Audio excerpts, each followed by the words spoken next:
الحمد لله ولیہ والصلاة علی نبیہ وعلی آلہ واصحابہ المتعدبین بآدابہ اما بعد فاعوذ باللہ من الشیطان الرجیم بسم اللہ الرحمن الرحیم۔ الحمدللہ درس نظامی کے نصاب میں داخل کتاب تعریفات نحویہ ہم پڑھ رہے تھے۔ اس میں جو تعریفات بیان کیے گئے ہیں ان میں سے چند تعریفات ہم پڑھ چکے تھے۔ انشاءاللہ عز و جل آج مزید چند اصطلاحات کی تعریفات پڑھیں گے، تو آئیے بلا کسی تاخیر اپنے مقصد کی طرف چلتے ہیں۔ اصطلاح نمبر 39 تک ہم پڑھ چکے تھے۔ آج ہم انشاءاللہ عز و جل اصطلاح نمبر 40 سے پڑھیں گے۔ نمبر 40 المفعول فی۔ مفعول فی کس سے کہتے ہیں اس کی تعریف بیان کریں گے۔ نحو میں یہ بھی ایک اصطلاح ہے، تو مفعول فی کس سے کہتے ہیں تعریف دیکھیں۔ المفعول فیہ ہوا اسم ما وقع فعل الفاعل فیہ من الزمان والمکان ویسمى ظرفا نحو صمت یوما۔ ترجمہ: مفعول فی سے مراد وہ وقت یا جگہ ہے جس میں کسی فاعل کا فعل واقع ہو، اسے ظرف بھی کہتے ہیں، جیسے صمت یوما۔ تو مفعول فی کی تعریف کیا ہوئی؟ مفعول فی اس وقت کو یا اس جگہ کو کہیں گے جس میں فاعل کا فعل واقع ہوا ہو۔ جس جگہ میں یا جس وقت میں فاعل کا فعل واقع ہوا ہوگا اسے مفعول فی کہیں گے۔ مثال دیکھیں، صمت یوما، اس مثال میں یومن مفعول فی ہے۔ کیوں؟ کیونکہ روزہ رکھنا، صمت کا مطلب میں نے روزہ رکھا، یومن دن میں، تو روزہ رکھنا کس وقت میں ہوا ہے؟ دن میں ہوا ہے۔ یومن روزہ رکھنے کا وقت ہے، یومن جو ہے یہ روزہ رکھنے کا وقت ہے، اسی وجہ سے یہ مفعول فی ہے۔ مفعول فی کا دوسرا نام ظرف بھی ہے۔ اب مصنف ظرف کی اقسام کو بیان کر رہے ہیں۔ ظرف کی کئی قسمیں ہیں۔ اولاً تو ظرف کی 2 قسمیں ہیں، ظرف زمان، ظرف مکان۔ پھر ظرف زمان کی 2 قسمیں بنیں گی، ظرف مکان کی 2 قسمیں بنیں گی۔ ظرف زمان کی 2 قسمیں بنیں گی، ظرف زمان محدود، ظرف زمان غیر محدود یعنی مبہم۔ ظرف زمان محدود، ظرف زمان غیر محدود یعنی مبہم۔ اسی طرح ظرف مکان کی بھی 2 قسمیں بنیں گی، ظرف مکان محدود، ظرف مکان غیر محدود یعنی ظرف مکان مبہم۔ تو اس طرح ظرف کی کل 4 قسمیں بن جائیں گی، جنہیں اب مصنف نیچے بیان کریں گے۔ دیکھیں نمبر 41 میں ظرف زمان مبہم کو یعنی غیر محدود کو مصنف بیان کر رہے ہیں۔ الظرف الزمان المبہم۔ ظرف زمان مبہم کسے کہتے ہیں؟ تعریف دیکھیں۔ الظرف الزمان المبہم ہوا ما لا یکون له حد معین کدہر وحین۔ ترجمہ: ظرف زمان مبہم سے مراد وہ ظرف زمان ہے جس کے لیے کوئی حد مقرر نہ ہو۔ جس ظرف زمان کے لیے کوئی حد مقرر نہ ہو اسے کہیں گے ظرف زمان مبہم۔ جیسے دہرن یعنی زمانہ، زمانے کا کوئی حد ہے کیا؟ زمانہ ایسا تو نہیں ہوتا کہ اتنے سے لے کے اتنے دن تک کو ہم زمانہ کہیں گے، تو زمانے کا کوئی حد معین نہیں ہے، اسی وجہ سے زمانہ دہرن یہ ظرف زمان مبہم ہے۔ نمبر 42 محدود بیان کر رہے ہیں۔ ظرف زمان محدود کسے کہتے ہیں اس کی تعریف اب بیان کر رہے ہیں۔ پہلے تو ظرف زمان مبہم کی تعریف بیان کر دیے، اب ظرف زمان محدود کی تعریف بیان کر رہے ہیں۔ محدود ہوا ما یکون لہ حد معین کیوم ولیلۃ وشہر وسنۃ۔ ترجمہ: ظرف زمان محدود سے مراد وہ ظرف زمان ہے جس کے لیے کوئی حد مقرر ہو، جیسے یومن یعنی دن، لیلۃ یعنی رات، شہرن یعنی مہینہ، سنۃ یعنی سال۔ دیکھیں ظرف زمان مبہم کسے کہتے تھے؟ جس کا کوئی حد معین نہ ہو، جیسے دہرن تھا۔ اور ظرف زمان محدود کسے کہتے ہیں؟ جس کا حد معین ہو، جیسے مثال دیے ہیں یومن۔ یومن کا ایک حد معین ہے کہ اتنے سے لے کر کے اتنے بجے تک، یہاں سے لے کر کے یہاں تک کے وقت کو دن کہیں گے، یوم کہیں گے۔ تو یوم کا ایک وقت مقرر ہے، اس کا ایک حد معین ہے، اسی وجہ سے یہ ظرف زمان محدود ہے کیونکہ اس کا حد معین ہے۔ اس طرح لیلۃ، رات کا بھی حد معین ہے کہ رات یہاں سے لے کر کے اتنے تک ہوگی، تو اس کا بھی حد معین ہے، اس لیے یہ بھی ظرف زمان محدود ہے۔ اس طرح شہر، یہ بھی ظرف زمان محدود ہے کہ مہینہ 30 یا 29، عام طور پر قمری مہینہ یہی ہوتا ہے 30 یا 29 کا، تو اس کا بھی حد معین ہے، اس لیے مہینہ یہ بھی ظرف زمان محدود ہے، ظرف مکان نہیں ہے بلکہ زمان ہے، کیونکہ یہ وقت پہ دلالت کرتا ہے مہینہ، اور محدود ہے کیونکہ اس کا ایک خاص معین حد ہے۔ اور سنتن یعنی سال کا بھی وقت معین ہے، تو یہ بھی ظرف زمان محدود ہے۔ اب یہاں سے ظرف مکان کی اقسام کو بیان کر رہے ہیں۔ سب سے پہلے ظرف مکان مبہم کی تعاریف بیان کریں گے کہ ظرف زمان مبہم کسے کہتے ہیں۔ نمبر 43، الظرف الزمان المبہم ہوا ما لا یکون له حد معین نحو جلست خلفک۔ ترجمہ، ظرف مکان مبہم وہ ظرف مکان ہے جس کے لیے کوئی حد مقرر نہ ہو، جیسے جلست خلفک۔ ظرف مکان مبہم کسے کہیں گے؟ جس ظرف مکان کا کوئی حد معین نہیں ہوگا، کوئی حد مقرر نہیں ہوگا، اس ظرف مکان کو ظرف مکان مبہم، ظرف مکان غیر محدود کہیں گے۔ کیوں؟ کیونکہ اس کا کوئی حد معین نہیں ہے۔ جیسے جلست خلفک، یعنی میں تیرے پیچھے بیٹھا، تیرے پیچھے کا کوئی حد معین ہے کیا کہ یہاں سے یہاں تک کو پیچھے کہیں گے، اس کے بعد پیچھے نہیں کہیں گے، پیچھے کا کوئی حد معین نہیں ہے، تو یہ مبہم ہے۔ جلست خلفک کا یہ ظرف مکان مبہم ہے، یعنی خلفک جو ہے یہ ظرف مکان مبہم ہے۔ اصطلاح نمبر 44، محدود، ظرف مکان محدود کی تعاریف بیان کر رہے ہیں۔ ہوا ما یکون له حد معین نحو جلست فی الدار۔ ترجمہ، ظرف مکان محدود وہ ظرف مکان ہے جس کے لیے کوئی حد معین ہو۔ ظرف مکان محدود کسے کہیں گے؟ اس ظرف مکان کو کہیں گے جس کے لیے کوئی حد معین ہوگا، جس کے لیے کوئی حد معین ہو اسے ظرف مکان محدود کہیں گے۔ جیسے مثال دیکھیں، جلست فی الدار، میں گھر میں بیٹھا، تو گھر کا ایک حد ہے کہ یہاں سے وہاں تک عام طور پر جو ایک حد ہوتا ہے، تو گھر کا حد معین ہے، مقرر ہے، تو یہاں پہ کیونکہ بیٹھنا جو ہے یہ ایک معین جگہ میں ہو رہا ہے، ایک مقرر حد کے اندر ہو رہا ہے، اس لیے یہ ظرف مکان محدود ہے، کیونکہ فی الدار کا حد معین ہے، مقرر ہے۔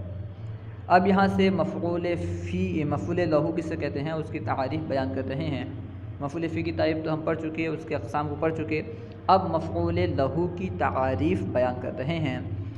نمبر 45، المفعول لہو ہوا اسم مالی اجلہ یقع الفعل المذکور قبلہ وینصب بتقدیر اللام نحو ضربتہ تأدیبا ای للتأدیب۔ مفعول لہو کی تعریف بیان کر رہے ہیں۔ ترجمہ، مفعول لہو سے مراد اس چیز کا اسم ہے جس کے سبب ما قبل ذکر کردہ فعل واقع ہوا ہو، یعنی جس کے سبب سے پہلے ذکر کیا ہوا فعل واقع ہوا ہے اسے مفعول لہو کہیں گے۔ مفعول لہو سے مراد کیا ہے؟ مفعول لہو سے مراد اس چیز کا اسم ہے جس کے سبب سے ما قبل کا ذکر کردہ فعل، یعنی پہلے جو فعل ذکر ہوا ہے، پہلے جو فعل مذکور ہے وہ فعل واقع ہوا ہو، جس چیز کے سبب سے ما قبل کا فعل واقع ہوا ہو اس چیز کے اسم کو مفعول لہو کہیں گے۔ جیسے مثال دیکھیں، ضربتہ تادیباً، تو یہاں پہ تادیباً جو ہے یہ مفعول لہو ہے، کیونکہ تادیباً کی وجہ سے ضربتہ فعل واقع ہوا ہے، یعنی میں نے اسے ادب سکھانے کے لیے مارا۔ ضربتہ میں نے اسے مارا، تادیباً ادب سکھانے کے لیے، تو یہاں پہ ضربتہ مارنا کیوں ہوا ہے؟ تادیباً ادب سکھانے کے لیے، ادب کے لیے۔ تو ضربتہ فعل یعنی جو تادیباً سے پہلے جو فعل ذکر کیا گیا ہے ضربتہ، یہ کیوں ہوا ہے؟ ادب کے لیے۔ وضاحت، اس مثال میں تادیباً مفعول لہو ہے جس کے حصول کے لیے مارنے کا فعل واقع ہوا ہے، یعنی ادب کے حصول کے لیے مارنے کا فعل واقع ہوا ہے۔ سببیت عام ہے، چاہے اس کا حصول ہو جیسے مذکورہ مثال میں، یا اس کا وجود ہو جیسے قعدت عن الحرب جنوباً، یعنی یہاں پہ سبب کا ہونا عام ہے، یا تو سبب کے حصول کے لیے فعل واقع ہوگا یا سبب کے موجود ہونے کی وجہ سے فعل واقع ہوگا۔ پہلی مثال یعنی جو ہم مثال پڑھے جو ضربتہ تعدیباً، یہاں پہ ادب کے حصول کے لیے ضربت فعل واقع ہوا ہے، یعنی ادب سکھانے کے لیے مارنے کا فعل واقع ہوا ہے۔ دوسری مثال جو دیے ہیں قعدت عن الحرب جنباً، یہاں پہ جو جنباً ہے اس کے وجود کی وجہ سے قعدت عن الحرب کا فعل واقع ہوا ہے، یعنی جنگ سے بیٹھنا کیوں ہوا ہے؟ بزدلی کی وجہ سے۔ قعدت عن الحرب جنباً، میں جنگ سے بیٹھ گیا یعنی پیچھے رہ گیا، کیوں؟ جنباً، بزدلی کی وجہ سے۔ تو بزدلی کے وجود کی وجہ سے، بزدلی کے موجود ہونے کی وجہ سے جنگ سے بیٹھنے کا فعل واقع ہوا ہے۔ تو سببیت عام ہے، چاہے سببیت حصول کا ہو یعنی کسی چیز کے حاصل ہونے کا سبب ہو یا کسی چیز کے وجود کا سبب ہو۔ پہلی مثال میں حاصل ہونے کا ہے، یعنی جنگ جو ادب کے حاصل ہونے کے لیے مارنے کا فعل واقع ہوا ہے، ادب کو حاصل کرنے کے لیے۔ اور دوسری مثال میں جنباً یعنی بزدلی کے موجود ہونے کی وجہ سے جنگ سے پیچھے رہنے کا فعل واقع ہوا ہے۔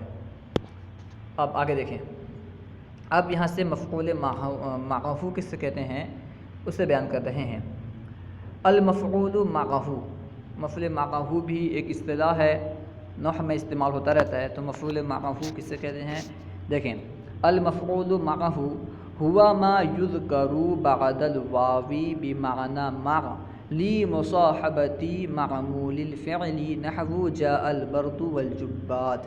ترجمہ، ایسا مفعول جو ایسی واو کے بعد ہو جو مع کے معنی میں ہو، جیسے جاء البرد والجبات۔ یعنی مفعول معه کس سے کہیں گے؟ مفعول معه اس مفعول کو کہیں گے جو ایسے واو کے بعد ہو جو واو مع کے معنی میں ہو، یعنی جو واو مع کے معنی میں ہو اس واو کے بعد جو مفعول ہو اسے مفعول معه کہیں گے۔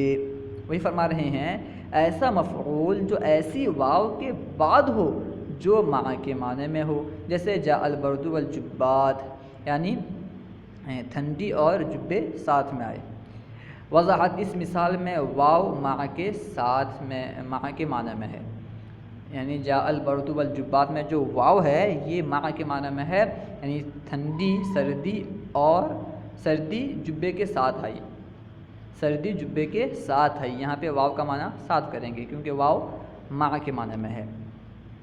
اصطلاح نمبر 47، الحال، حال کی تعریف بیان کر رہے ہیں۔ یہاں پہ یعنی نحویوں کے نزدیک حال کی تعریف کیا ہے اسے بیان کر رہے ہیں۔ تصوف میں حال سے مراد کیا ہے وہ یہاں مراد نہیں ہے۔ صوفیوں کے نزدیک، اصفیاء کے نزدیک حال سے مراد کچھ اور ہے، اور دوسرے لوگوں کے نزدیک حال سے مراد کچھ اور ہو سکتا ہے، لیکن نحویوں کے نزدیک حال سے مراد کیا ہے؟ علم نحو کے ماہرین کے نزدیک، علم نحو سے بحث کرنے والوں کے نزدیک حال کسے کہتے ہیں، حال کی تعریف کیا ہے وہ یہاں بیان کر رہے ہیں۔ الحال هو لفظ يدل على بیان هیئۃ الفاعل او المفعول به او کلیہما، نحو جاءنی زید راکبا وضربت زیدا مشدودا ولقیت عمرا راکبین۔ ترجمہ، حال وہ لفظ ہے جو فاعل یا مفعول بھی یا دونوں کی فعل صادر ہونے کے وقت پائی جانے والی حالت پر دلالت کرے۔ حال کسے کہیں گے؟ حال اس لفظ کو کہیں گے جو فاعل کی حالت کو بیان کرے، فاعل سے جب فعل صادر ہو رہا ہو اس وقت جو فاعل کی حالت ہو اس حالت پر دلالت کرے، یا مفعول کی حالت پر دلالت کرے، یعنی فعل کے صادر ہونے کے وقت مفعول کی جو حالت تھی اس حالت پر دلالت کرے تب بھی اسے حال کہیں گے، یا فاعل اور مفعول دونوں کی حالت پر دلالت کرے، یعنی فعل کے صادر ہونے کے وقت فعل کے ہونے کے وقت فاعل اور مفعول کی کیا حالت تھی، اس حالت پر جو لفظ دلالت کرے گا اسے حال کہیں گے۔ جیسے مثال دیکھیں، مثال میں دیا ہے جاءنی زید راکبن، یہاں پہ راکبن جو ہے یہ حال ہے، جاءنی زید راکبن، میرے پاس زید سوار ہو کر کے آیا۔ راکبن یہ فاعل سے حال ہے، یعنی زید سے حال ہے، میرے پاس زید آیا اس حال میں کہ وہ سوار تھا، یعنی میرے پاس زید سوار ہونے کی حالت میں آیا۔ اس کے بعد ہے وَضَرَبْتُ زَيْدًا مَشْدُودًا، یہاں پہ مشدوداً جو ہے یہ زیدن سے حال ہے، یعنی میں نے زید کو باندھ کر مارا۔ ضربت زیدن، میں نے زید کو مارا اس حال میں کہ زید بندھا ہوا تھا۔ ضربت زیدًا مشدوداً، میں نے زید کو مارا اس حال میں کہ وہ بندھا ہوا تھا، یعنی میں نے زید کو بندھے ہوئے حالت میں مارا۔ تو مشدوداً جو ہے یہ زیدن سے حال ہے۔ اب تیسری مثال بتا رہے ہیں، لقیت عمرا راکبین، تو یہاں پہ عمرا راکبین جو ہے یہ لقیت اور عمرا دونوں سے حال واقع ہے۔ راکبین یہ لقیت میں جو تا ضمیر ہے، ضمیر متکلم ہے، اس سے، اور عمرا دونوں سے حال واقع ہے، یعنی میں اور عمر، یہاں پہ عمر لکھا ہے، عمر ہونا چاہیے کیونکہ جو عمر لکھا ہے تو اس کے بعد واو لکھنا چاہیے۔ یاد رہے کہ عمر اور عمر نہیں، یہاں پہ دونوں میں تھوڑا فرق ہوتا ہے۔ عمر اور عمر میں کیا فرق ہے کہ عمر میں جب عمر لکھتے ہیں تو واو کے ساتھ لکھتے ہیں، عمر اور عمر تقریباً ایک ہی ہوتے ہیں، لیکن جہاں پہ عمر ہوتا ہے تو وہاں پہ را کے بعد واو لکھا جاتا ہے، اور جہاں پہ عمر ہوتا ہے وہاں را کے بعد واو نہیں لکھا جاتا۔ اور یہاں پہ عمر لکھا ہے، عین پہ فتحہ دیا گیا ہے، لیکن یہاں پہ واو نہیں دیا ہے، یہ کاتب کی صح سے ہوا ہوگا۔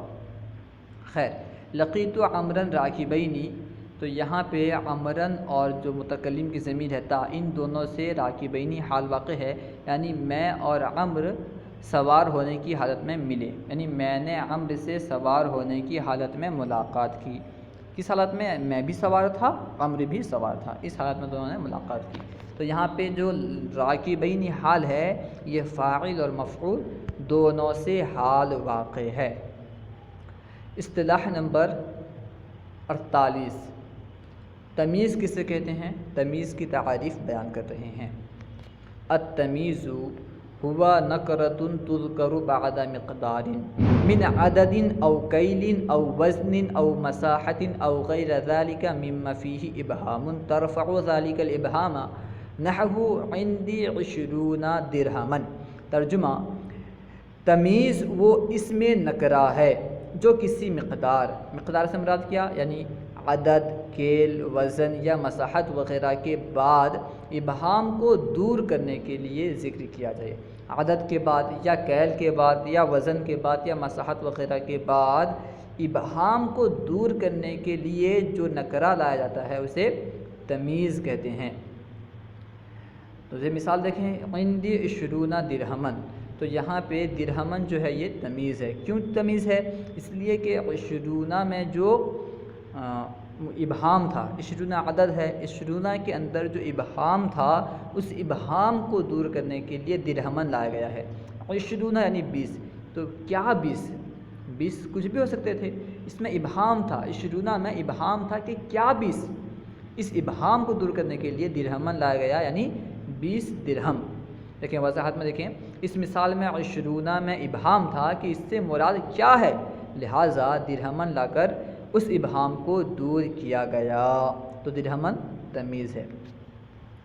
اصطلاح نمبر 49، المستثنی، مستثنی کسے کہتے ہیں اس کی تعریف بیان کر رہے ہیں۔ فن نحو میں یہ بھی ایک اصطلاح ہے۔ ہوا لفظ یذکر بعد الا واخواتها لیعلم انه لا ينسب الیہ ما نسب الى ما قبلها نحو جاءنی القوم الا زیدا۔ ترجمہ، مستثنی وہ لفظ ہے جسے الا اور دیگر حروف استثناء کے بعد اس لیے ذکر کیا جائے تاکہ یہ معلوم ہو جائے کہ اس کی طرف وہ حکم منسوب نہیں ہے جو الا کے ماقبل شے کی طرف منسوب ہے، جیسے جاءنی القوم الا زیدن، تو مستثنی کی تعریف کیا ہوئی؟ یعنی مستثنی اس کو کہیں گے، اس اسم کو کہیں گے جو الا یا الا کے جو اور اخوات ہیں، یعنی جو بھی حروف استثناء کے لیے استعمال ہوتے ہیں، الا ہو یا اس کے اخوات، یعنی استثناء کے لیے استعمال ہونے والے حروف کے بعد جو اسم واقع ہو۔ کیوں واقع ہو؟ اس لیے کہ اس سے معلوم ہو کہ اس کی طرف، یعنی الا کے بعد یا اس کے اخوات کے بعد جو اسم واقع ہے، اس کی طرف، اس اسم کی طرف وہ حکم منسوب نہیں ہے جو حکم الا سے پہلے واقع ہونے والے اسم کی طرف ہے۔ مثال سے دیکھیں، مثال ہے جاءنی القوم الا زیدن، تو اس کا مطلب کیا ہے؟ میرے پاس قوم آئی مگر زید، یعنی دیکھیں زیدن یہ الا کے بعد واقع ہے، اور یہاں پہ کیوں لایا گیا ہے؟ تو یہاں پہ یہ معلوم ہو رہا ہے کہ آنے کا جو حکم ہے یہ قوم کی طرف منسوب کیا گیا ہے لیکن زید کی طرف منسوب نہیں ہے، یعنی یہاں پہ استثناء سے یہ فائدہ حاصل ہوا کہ آنے کا فعل قوم کی طرف تو منسوب ہے لیکن اس حکم سے، آنے کے حکم سے زید خارج ہے، اسی وجہ سے اللہ کے ذریعے سے اسے نکالا گیا۔ وضاحت میں دیکھیں، مذکورہ مثال میں زیدن مستثنیٰ ہے، جاءنی القوم الا زیدن میں زیدن مستثنیٰ ہے جسے اللہ کے بعد ذکر کیا گیا ہے، زیدن کو اللہ کے بعد ذکر کیا گیا ہے تاکہ معلوم ہو کہ آنے کی جو نسبت قوم کی طرف کی گئی ہے زید اس سے خارج ہے۔ یہاں پہ زید مستثنیٰ ہے، اسی وجہ سے اسے اللہ کے بعد ذکر کیا گیا ہے تاکہ یہ معلوم ہو جائے کہ آنے کی جو نسبت کی گئی ہے قوم کی طرف، زید اس میں داخل نہیں ہے بلکہ زید اس سے خارج ہے۔ مستثنیٰ کی دو قسمیں ہیں، مستثنیٰ متصل، مستثنیٰ منقطع، تو دونوں کی تعریف کیا ہے یہاں پہ مصنف خود بیان کر رہے ہیں، آئیے دیکھتے ہیں۔ اصطلاح نمبر 50، المستثنیٰ المتصل۔ مستثنیٰ متصل کسے کہتے ہیں؟ اس کی تعریف ہے المستثنیٰ متصل، مستثنیٰ المتصل ہوا ما اخرج عن متعدد بإلا او اخواتها نحو جاءنی القوم الا زیدن۔ ترجمہ، مستثنیٰ متصل وہ ہے جسے الا اور دیگر حروف استثناء کے ذریعے متعدد سے خارج کیا گیا ہو، یعنی قبل استثناء وہ مستثنیٰ منہ میں داخل ہو، جیسے جاءنی القوم الا زیدن، یعنی مستثنیٰ متصل کسے کہیں گے؟ مستثنیٰ متصل اسے کہیں گے جسے الا یا دیگر حروف استثناء کے ذریعے سے متعدد سے نکالا گیا ہو، یعنی استثناء سے پہلے وہ اسم مستثنیٰ منہ میں، یعنی جس سے استثناء کیا جا رہا ہے، الا سے پہلے جو اسم ہے اس میں بعد والا اسم داخل ہو، پھر اسے الا یا اس کے اخوات کے ذریعے سے نکال دیا جائے تو اسے کہیں گے مستثنیٰ متصل۔ دیکھیں اس مثال میں جاءنی القوم الا زیدن میں زید جو ہے یہ قوم میں داخل تھا، الا کے ذریعے سے زید کو نکالا گیا، اسی وجہ سے یہ مستثنیٰ متصل ہوا۔ وضاحت، اس مثال میں پہلے تو آنے کی نسبت، آنے کے فعل کی نسبت قوم کی طرف کی گئی ہے۔ اس مثال ہے جاءنی القوم الا زیدن، اس مثال میں پہلے تو آنے کے فعل کی نسبت قوم کی طرف کی گئی ہے، پھر الا کے ذریعے زید کو متعدد یعنی آنے والی قوم سے خارج کیا گیا ہے، اسی وجہ سے یہ مستثنیٰ متصل ہے۔ اب مستثنیٰ کی دوسری قسم مستثنیٰ منقطع کسے کہتے ہیں اس کی تعریف بیان کر رہے ہیں۔ اصطلاح نمبر 51، المستثنیٰ المنقطع۔ المستثنیٰ المنقطع هو المذکور بعد الا واخواتها غیر مخرج عن متعدد لعدم دخوله في المستثنى منه نحو جاءنی القوم الا حمارا۔ ترجمہ، مستثنیٰ منقطع وہ ہے جسے الا یا دیگر حروف استثناء کے بعد ذکر کیا گیا ہو مگر اسے متعدد سے نہ نکالا گیا ہو، کیونکہ وہ مستثنیٰ منہ میں داخل ہی نہیں ہوتا، جیسے جاءنی القوم الا حمارا۔ مستثنیٰ منقطع کسے کہیں گے؟ مستثنیٰ منقطع اس مستثنیٰ کو کہیں گے جسے الا یا اس کے جو اخوات ہیں اس کے بعد ذکر کیا جائے لیکن وہ مستثنی منہ میں یعنی اللہ سے پہلے جو اسماء ذکر کیے جاتے ہیں، جو اسم ذکر کیا جاتا ہے اس میں وہ داخل نہ ہو، اللہ کے بعد جس سے ذکر کیا جائے وہ اللہ سے پہلے جو ذکر کیا گیا ہے یعنی مستثنی منہ اس میں داخل نہ ہو تو اسے نکالا نہیں گیا ہوگا۔ داخل ہوگا تب تو نکال جائے گا نا، جب داخل ہی نہیں تو نکالنے کی بات کہاں سے آئے گی؟ تو اسے کہتے ہیں مستثنی منقطع۔ اس مثال میں دیکھیں جو جاءنی القوم الا حمارا میں حمارا اللہ کے بعد مذکور ہے، حمارا کو اللہ کے بعد ذکر کیا گیا ہے، اور حمارا جو ہے یہ قوم میں داخل نہیں ہے۔ وہی فرما رہے ہیں وضاحت، اس مثال میں پہلے تو آنے کے فعل کی نسبت قوم کی طرف کی گئی ہے۔ جاءنی القوم الا حمارا میں اس مثال میں پہلے تو آنے کے فعل کی نسبت قوم کی طرف کی گئی ہے، پھر اللہ کے ذریعے حمار کو آنے کی نفی کی گئی ہے۔ پھر اللہ کے ذریعے سے حمار سے یعنی پھر اللہ ذکر کر کے اس کے بعد حمار ذکر کیا گیا، تو پھر اللہ کے ذریعے حمار کے آنے کی نفی کی گئی ہے، لیکن حمار کو متعدد سے خارج نہیں کیا گیا کیونکہ حمار پہلے ہی قوم میں شامل نہیں تھا۔ ہاں صرف اتنا ہے کہ حمار سے گدھے سے آنے کے فعل کی نفی کی گئی ہے، یہ تو ٹھیک ہے، لیکن حمار یعنی گدھا یہ قوم میں داخل نہیں تھا جو اسے نکالا جائے۔ گدھے کو قوم سے نکالا نہیں گیا ہے، البتہ گدھے کے آنے کی نفی کی گئی ہے۔ صلو علی الحبیب صلی اللہ تعالی علی محمد، اللہ و رسولہ اعلم۔ اگر کہیں کوئی بات آپ کو سمجھ میں نہ آئی ہو یا کوئی درسی سوال کرنا ہو تو کمنٹ باکس میں سوال کریں، انشاءاللہ عز و جل آپ کو جواب مل جائے گا۔ ہمارے یوٹیوب چینل فیضان درس نظامی کو ضرور سبسکرائب کریں، علم دین کو عام کرنے کی نیت سے ان ویڈیوز کو خوب عام کریں، شیئر کریں۔